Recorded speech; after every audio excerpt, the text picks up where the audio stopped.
आज अगर तुम फॉर्च्यूनर चला रहे हो तो तुम्हारा बेटा रोल्स रॉयस या प्राइवेट जेट से चलेगा, लेकिन जो तुम्हारे बेटे का बेटा होगा वो वापस स्प्लेंडर बाइक से चलेगा।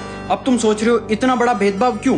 क्योंकि जो पैसा है वो 3 जनरेशन तक चलता है। लेकिन ऐसा क्यों? पहली जनरेशन को बोलते हैं वेल्थ क्रिएटर्स।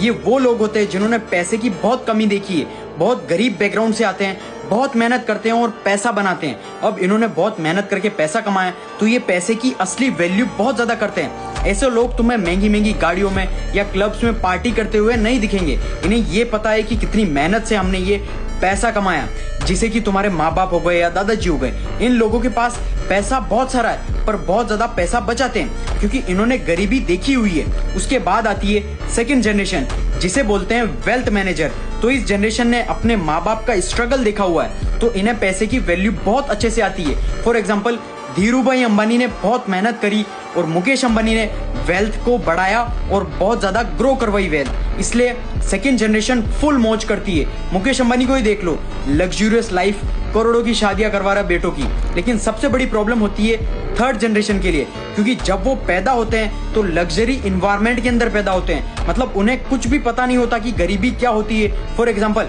मुकेश अंबानी के बेटे को देखा होगा 50-60 करोड़ की घड़ी वॉचेस पहन के घूमता है। उसे नहीं पता कि 50-60 करोड़ रुपए की असली वैल्यू उसके लिए ऐसा है कि किराना स्टोर से 5 रुपए की चॉकलेट खरीदना या कोई चिप्स खरीदना। और इतना ज्यादा पैसा होता है कि अबंडेंस ऑफ मनी है, तो इन्हें नहीं पता होता कि पैसे की रियल वैल्यू क्या होती है। इसलिए तुमने देखा होगा बड़ी बड़ी पार्टीज करते हैं, महंगी महंगी घड़ियां गाड़ियों में घूमते हैं ये अमीरों के बच्चे।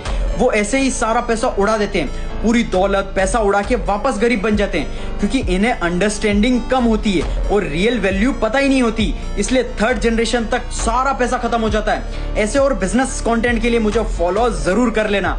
और इसी रीजन की वजह से कुछ अमीर लोग अपने बच्चों को गरीबी की दुनिया में भेज रहे हैं ताकि वो असली वैल्यू सीख सके, असली रियल स्किल सीख सके। इसलिए अगर तुम गरीब हो और बी ग्रेटफुल फॉर एवरीथिंग और मेहनत करके अंधा पैसा कमाओ। जो अचीव करना चाहते हो वो खुद की मेहनत से करो, ना कि भीख मांग के।